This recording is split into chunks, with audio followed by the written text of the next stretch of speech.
Turn to our theme for the week, which has been 2 Timothy chapter 3. I'd like to thank you very much for looking after May and I this week, and it's not been really so much of a circuit visit with me being ill for a good half the week, but normally we have a good time together. But it's not been too bad a week, has it? We've got by, all of us. And our theme is 2 Timothy chapter 3 verses 16 and 17, which says, "All scripture is inspired of God and beneficial for teaching, for reproving, for setting things straight, for disciplining in righteousness, that the man of God may be fully competent, completely equipped for every good work." Can't you see, as with our talk today, our public talk, that we do need this soundness of mind at this time of the end? We do need to be completely fully competent and completely equipped. It's an important time in history to belong and to be living in. It's a time at the end that we're going to see, and we are growing so fast, as we've said, we need more of everything. So now is not the time for wearing out. I know that's probably an easy thing to say, but when we first got the truth and came along, and it was so bright and so new and so lovely, we were so fresh and we were so up and at them, weren't we? And we were away with it. We need it now, and the devil knows that we need it now. And so our work, our jobs, our houses, homes, school, the system is getting so heavy now, we are all tired. Join the club, we're all tired. But when do you think it's going to happen? When you're bright and breezy? It's likely to happen when we're worn out and tired and off our guard. That's the very time the enemy will strike. You don't think the enemy attacks on a sunshiny day, do you? The enemy waits until it's wet and miserable and horrible, and you're thinking, oh, they'll never come tonight. I mean, it's a terrible night. Who'd want to fight a battle on a rainy evening? That's the very time to double the guard. That's the very time the enemy would strike, when you least expect it and when you wouldn't want them to come. That's the position that we are in now as an organisation. We are tottering on the balances. We're not out of the system, but we're not in the new one yet. We've not made it home yet, but we are almost home. There's not another 100 years to come, brothers and sisters. We're out of time. See, Freddie Franz, and I'm not looking to Freddie Franz, but he's 97 and he's blind. He is the 1914 generation, and Jesus is on record, chapter and verse, for having said the generation to see the conclusion of the Gentile times will see the conclusion of the system in one generation. Well, that generation are now well along in years. They're not 21 anymore. They're 97 and 85 and 87. We are at the other end of things and not at the beginning of things. And so if we are to benefit from Jehovah God's communication, now is the time for smartening up. And your organisation has smartened up. I mean, look how beautiful your new Kingdom Hall is. The last one you had did you for 30 years. Well, what a lovely setup you've got now for the next 2 or 3. We haven't got another 30 years. No one gets past 137 years now, do they? And I'm not being flippant, and I don't wish to be rude, but Jesus Christ is on record for having said that. And I know he's not lying, brothers and sisters. He's telling the truth. He's got to be telling the truth, because otherwise you've got Matthew, Mark, Luke, John, Daniel, Zechariah, Ezekiel, Samson, Moses, Jeremiah. They all look to this with full faith that God would fulfill the promises, and fulfill the promises he will, and on time, and when he's ready. But look at it from God's point of view. If you have been given 97 years of an earthquake coming, would you moan that you've been given such long notice? Or would you rather have been glad that you've been given such a long time to get out of the area? Well, that's how Jehovah views it. He has put this world on notice and given them a long time to correct. When it happens, it will be fast enough, and it will be too fast for some. For instance, would you trust your life to your ministry? Well, you go to work and you earn money for your job, and that money you spend in things. But check your ministries. How are you with the kingdom? Now, your life won't depend on your ministry. Your life is a gift from Jehovah God. But how nice to see that you are in line or managing to walk abreast of the organisation. You can't run in front of it, and you can't fall too far behind it. If you can just keep level with it, you will do fine. And that's exactly what Zacchaeus wanted in Luke 19, 1-10. Zacchaeus wanted to belong to what this Jesus was talking about. And we have found it. There is not another religion in the world that's as happy as we are, because we know where we're going, we know what we believe, we know why. It's not airy-fairy land, is it? It's not pretend.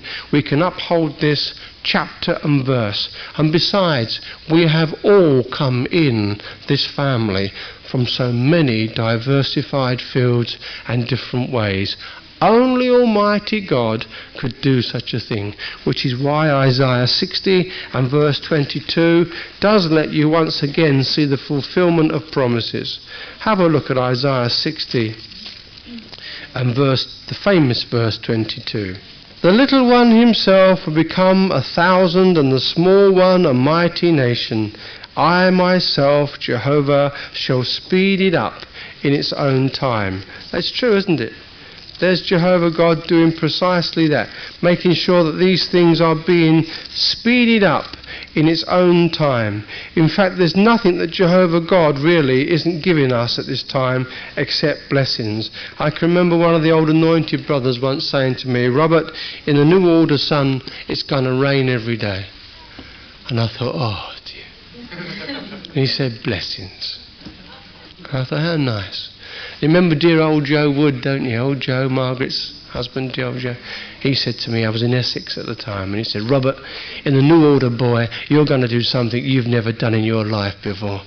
I said, what's that, Joe? He said, you'll do as you're told. See, it's a lovely organisation. It's the only organisation in which we serve where we go to an assembly, as we said to the servants this week, and you get told off, put straight, told what to do, and we come away thinking, by, that was a good assembly, don't we? And that was good stuff.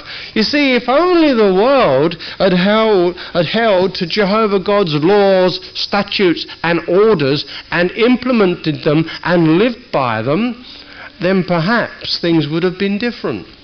But they haven't, and they don't. And so we all used to be a little Zacchaeus. We all used to be off into this, that and the other. And then along comes the truth and lets you see it. And up that little spiritual tree we go, and we think, if this is true, this is good, don't we?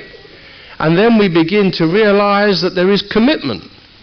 There are laws to obey, things to do, a work that's got to get done. If you were told all the things you had to do straight away, you'd never have joined. But because you were educated, we thought, well, that's about right. I suppose I'll change. And we make those necessary changes, which is why in Psalm 100, let's have a look in on Psalm 100. In Psalm 100 and verses 1 through to 5, really. Perhaps we could read the whole thing. Psalm 100, 1 to 5, it says, shout in triumph to Jehovah, all you people of the earth. Serve Jehovah with rejoicing. Come in before him with a joyful cry. Know that Jehovah is God. It is he that made us, and not we ourselves. We are his people and the sheep of his pasturage. Come into his gates with thanksgiving, into his courtyards with praise. Give thanks to him, bless his name, for Jehovah is good. His loving kindness is to time indefinite, and his faithfulness to generation after generation. True, isn't it? How pleased we are to be part of the family. Do you have anything to be miserable about? Do you really have anything to be miserable about? Not really. Not really. Not when you look how knocked about and skinned the world are. And verse 3, that's what sorts people out, you know, verse 3. They realise that if they accept Jehovah God as the Creator, that they're under law and therefore will have to obey His laws, and they don't want it. So they don't climb a tree. They stay in the world and like the world as the world is, providing it doesn't come too close to home. But of course this will come right up their path and knock on their door, won't it? As we do. This will come up their path and finally sort the entire planet out. And we are very thankful to be in Jehovah's family. Have a look at Psalm 133. Because we're similar here in Psalm 133. The fact that we gather as Jehovah God's people, and He's so pleased to have us at this time as His people. Verses 1 through to 3 fits us well. Because verse 1 says, "Look, how good and how pleasant it is for brothers to dwell together in unity. It is like the good oil upon the head that is running down upon the beard, Aaron's beard, that is running down to the collar of his garments. It is like the dew of Hermon that is descending upon the mountains of Zion. For there Jehovah commanded the blessing to be, even life to time indefinite." Well, verse 1 says it's pleasant for us to dwell together in unity. Is it? Well, you've been away for a while. I know this is your first watchtower in your new home in Jehovah's house, and isn't it pleasant to be back? So keep it that way. I know you're going to, but the place needs the lighting paid for, it needs the door locks mended, and it needs the carpet laid. It has to be maintained. Cleaning will be next, won't it? Notice how quick the brass is tarnishing on the front? It'll need polishing, won't it? And I looked at it and thought, how lovely, I've cleaned some brasses in my time. And I thought, oh dear, I hope someone doesn't go and rub black brassing all over that new carpet. So whoever cleans the brass in the front's going to have to put a guard down, aren't they, to save the carpet. It's just thinking, isn't it? Using the spirit of a sound mind to keep Jehovah's house in A1 condition. This has cost us a lot in blood, sweat and tears. It cost blood. Tony Hester shed some blood, didn't he? Blood, sweat and tears has gone into this building, and it's still taken a lot of money to pay for it.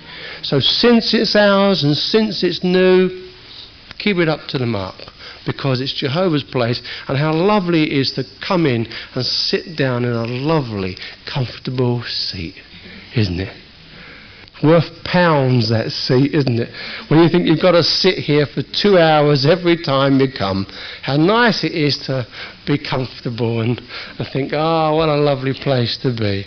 It's conducive to true worship. It's conducive to the area. When the pagans or strangers come into this house, they think, wow, this is no little back street small tin pot religion. This is something big, international, in 212 lands and islands of the sea. And any of you that have done any global travelling will know that many of the kingdom halls are double or 5 times better than this one, aren't they? You're actually catching the Canadians up. The Canadians are 30 years in front of you, I tell you. They have really pucker places. But that depends on what you've got to cut the cloth with, doesn't it? They earn 10 times the amount of money too. So it just depends where you are. But it is pleasant and it is good for us all to dwell in the unity that we have. You have something here. Keep it. And verse 2. You are like this oil. What did you think when you read verse 2? Could you imagine this oil running down your head, you see, and running down and then getting into the collar of your garment or your shirt or your blouse, and you're going, yuck, were you? Were you sitting there thinking, oh, I wouldn't want that oil?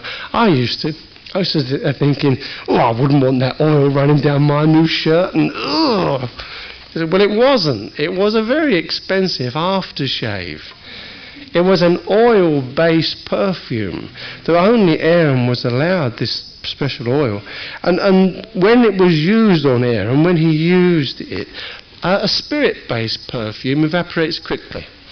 But an oil-based perfume will evaporate quickly, but because it's oil-based, it will last all day. It's an expensive base oil. And so this aftershave, when it touched warm flesh, it evaporated. It immediately evaporated, just like an aftershave, not wet for very long. But if you got near it, it was delicious. So not only did Aaron look delicious, I mean, when Aaron was in full dress uniform, you know, his big hat and his gold name, his big ephod, and his white linen, and was really clean and polished, he was really something. So not only was he beautiful to look at, as soon as he moved, this perfume went with him too. So you could follow Aaron around just by, where's he gone? you could follow the smell of Aaron, and you knew it was the high priest of the Most High. It was Aaron that had gone through the room, nobody else but Aaron. And so that's how you are to Jehovah God. You are a lovely fragrance, a lovely perfume to him. All the work that we have put into building Jehovah's house, you'll not regret it. I know we don't do it for money or for the gain. We don't do any of that in this organisation. But you see, had you done a Haggai, had you done your houses nice and panelled your homes and got your place done first and left Jehovah's house as a wilderness and broken down, as your last fall was getting quite tatty in the end, wasn't it? Sound system was lovely working, a beautiful, beautiful sound system. But you see, because you put things right with Jehovah's interests first, what can God now do for you? He always makes you make the first move. What will God now do for you? Sister Taylor, please. Fill the house first, this new house. Yes, he'll bless you.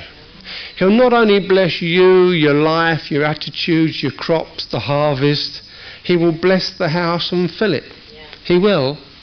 And that will be more of an incentive. But he'll bless you for the work that you've done. You see, Jehovah God was the rewarder of those who earnestly seek him. Now, we're all going to get life. So, where's the difference? Well, the difference is the amount that you do wholeheartedly to please God. If your heart is in doing his house, he will bless you and your attitude, not only with life, but with a reward for what you do. So you're not trying to work for wages, but God will bless you. He'll bless your attitude. And that lovely incense has gone right up to him, and he thought,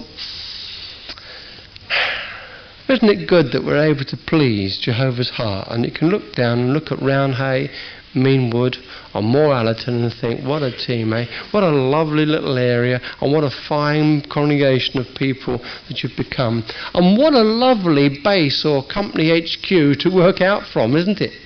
It's a lovely centre of pure worship to work from. As in verse 3, of course, again you're as refreshing as the dew of Hermon. Hermon is around 9,000 feet high. You can ski on Hermon all year round.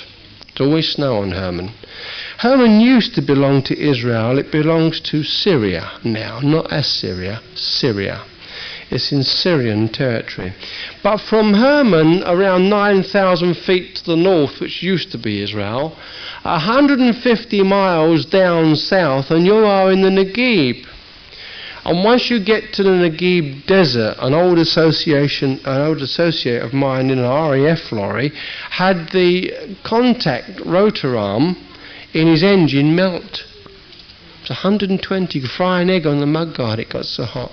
And what with the heat of the engine and the heat of the desert, the rotor arm just melted. That's hot, isn't it? Need a water bottle on you all the time in those sort of conditions, otherwise you dehydrate. And you can drive that within 4 or 5 hours, couldn't you, 150 miles? And anywhere you drill in Israel, if you go deep enough, you hit table water. The water flows from Galilee and Hermon, and it goes south to the Dead Sea underground. It flows along the rock area. So it's really a land flowing of milk and honey, still is. They can get as many harvests as they plant there, really, with the conditions that they have. But really, the wind comes along, you see, and picks up the snow off of the top of Hermon and blows it south, straight down to the Negev. But it never gets to the Negev. It gets about halfway, which is where Jerusalem is, and it falls on Jerusalem. But it becomes as refreshing as the dew, and that's how you are as a congregation to Jehovah God. You are very refreshing and to be part of the family. There's 2,500 of us now and climbing. That's a lot, isn't it? That's a lot of brothers and sisters so far in 25 congregations and maybe 27. The rest is with Jehovah God.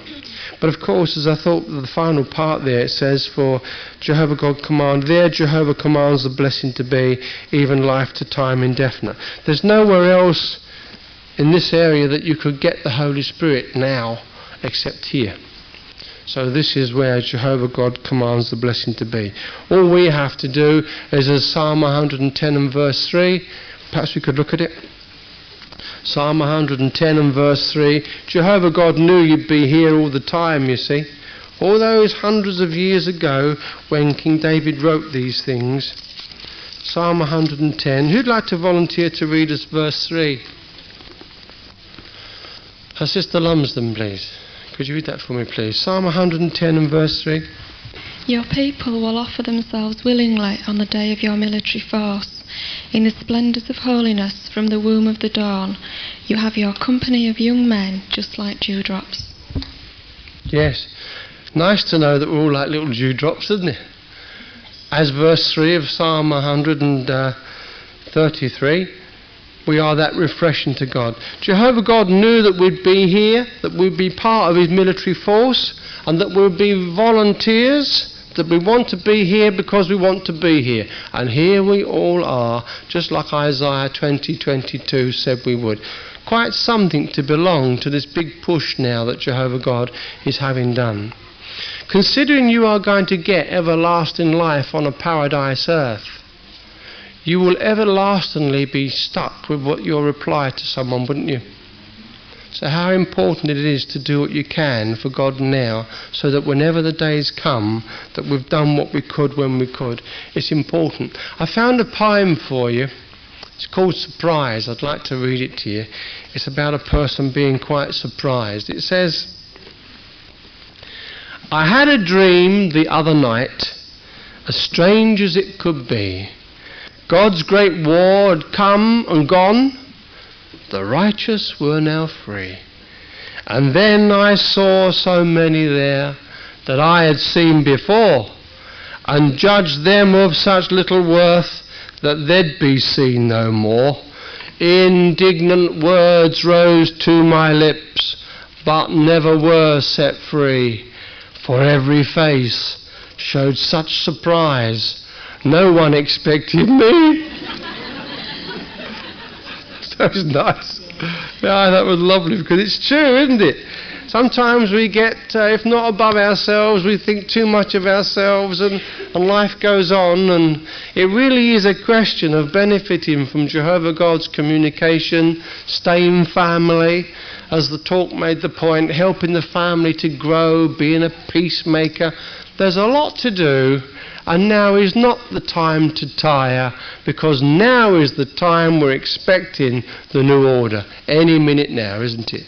I believe that. I know you believe that. I believe that too. That's why we're all doing what we can now, because now is the time.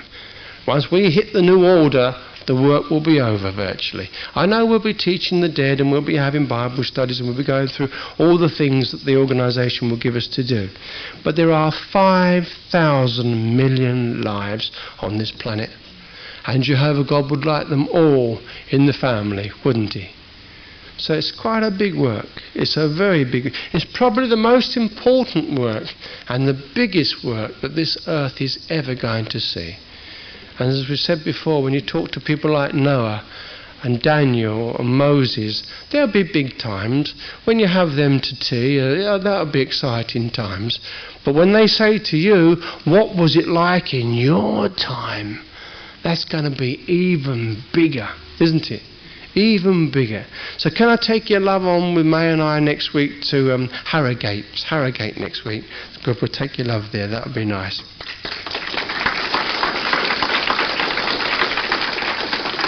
And it's song 85.